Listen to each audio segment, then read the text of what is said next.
A new day in Poland, and we have traveled to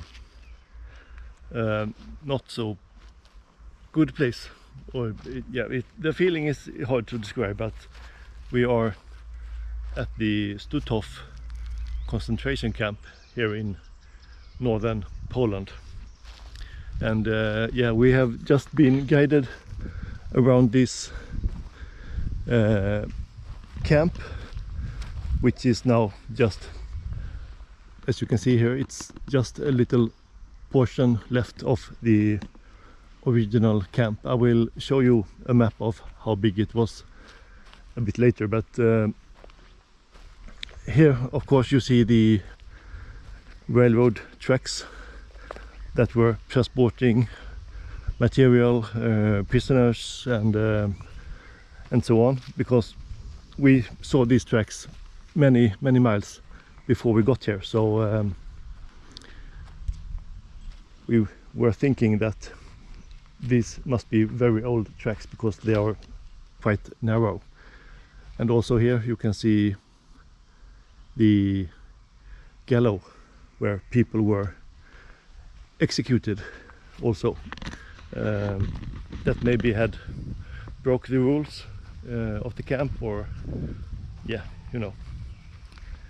other minor incidents that they were punished by death. And I will just take you inside here.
Yeah, it's a really strange feeling to be here, and this is the actual guest chamber where they put Cyclone B through the roof, and people died in here. And then it's an easy, short transport to the crematorium.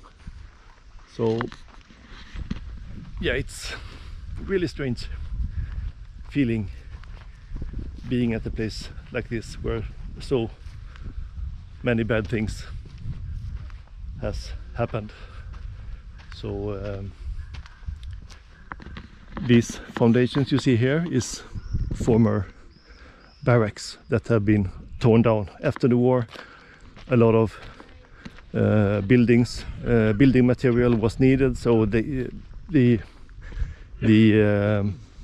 barracks were practically looted for materials and to rebuild other cities and houses. So,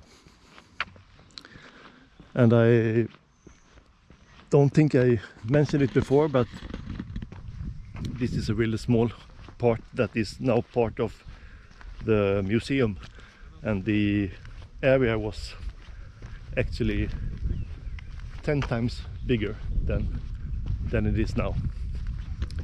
And everything is built by the prisoners themselves. It started up with maybe 15 people coming here, building the first barracks, which is still intact today on the left side barrack. And guard towers all over the place. If you came 2 meters from defense, when you got shot. So really bad place here.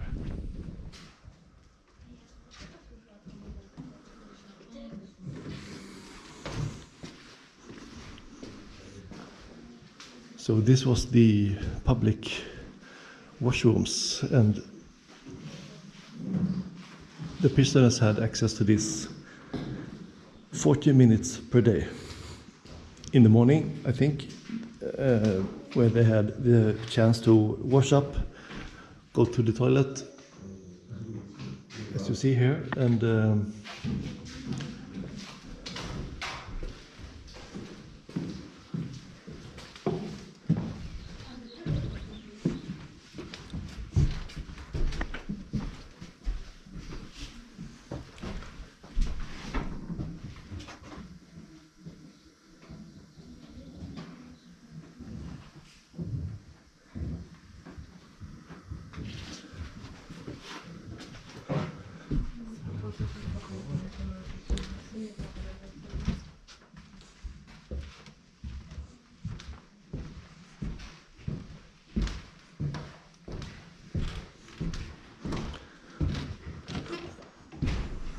so now we are actually in the barracks themselves, and they were given one meal, hot meal per day, consisting of a bowl of soup.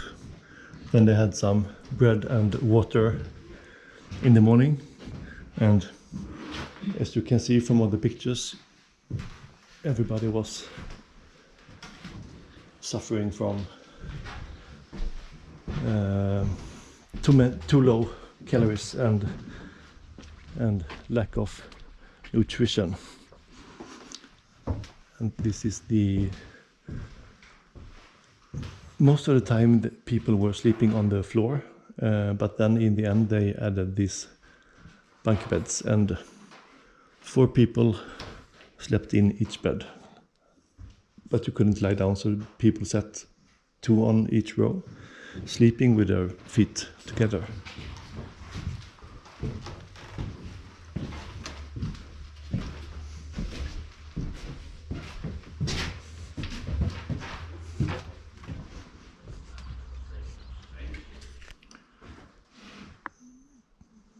So this was the actual clothes that the prisoners had.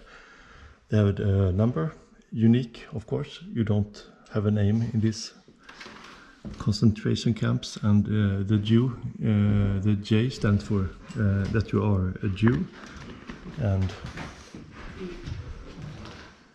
the identification triangle defines your origin of country, like DA. I mean, it's probably Denmark. This is a Russian person's outfit, and here we have a Polish person's outfit.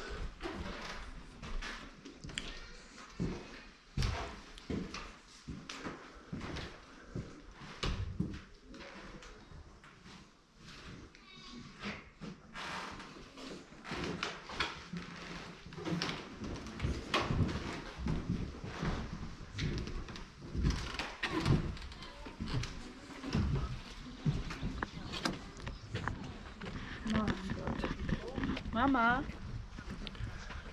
And there was a total of 110,000 people at this camp. I believe that 70,000 people were killed here or died here because of conditions or by execution. So let's check this barrack out as well.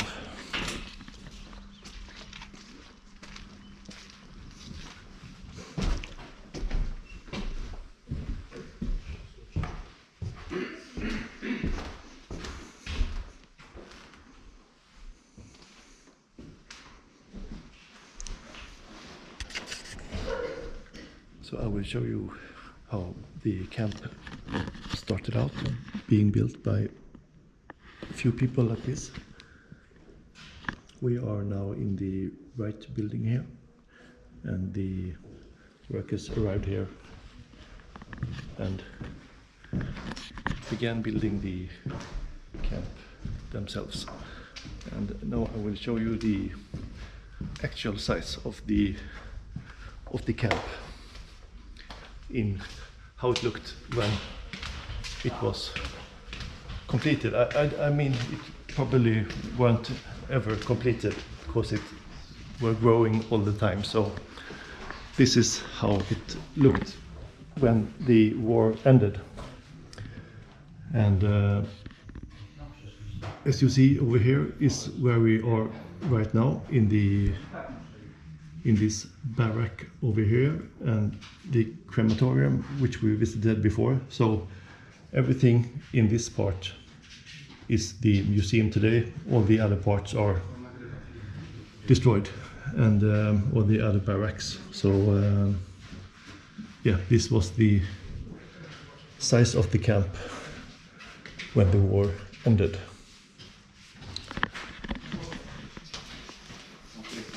And here you can get a view of how it really looked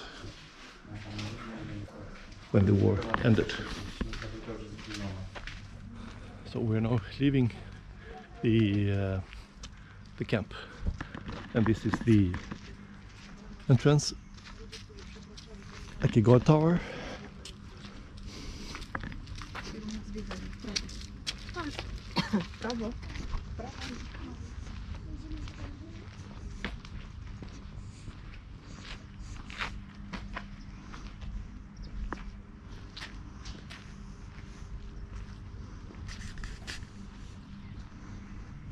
So we will end this video here by the parking lot and the outside entrance to the camp. And here you can see that there's another area here with just some foundations remaining of the barracks that were standing here before. So a lot of these extending down into the forest, and the barbed wire fences and a guard tower up there. And also you can see here with how the barbed wire was probably, they didn't have probably just one single fence. I guess it was like this, double fences with the barbed wire in between. And the guide we had, he told us that only one person managed to escape this camp, and that was a guy in charge of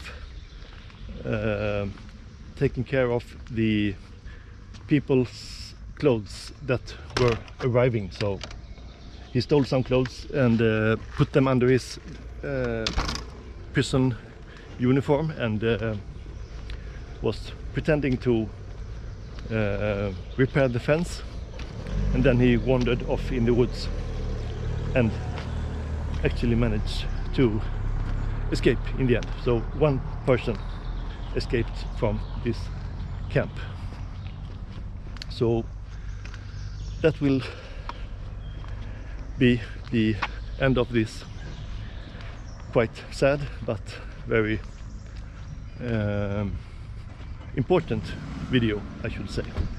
So see you in the next episode of True Family Travel.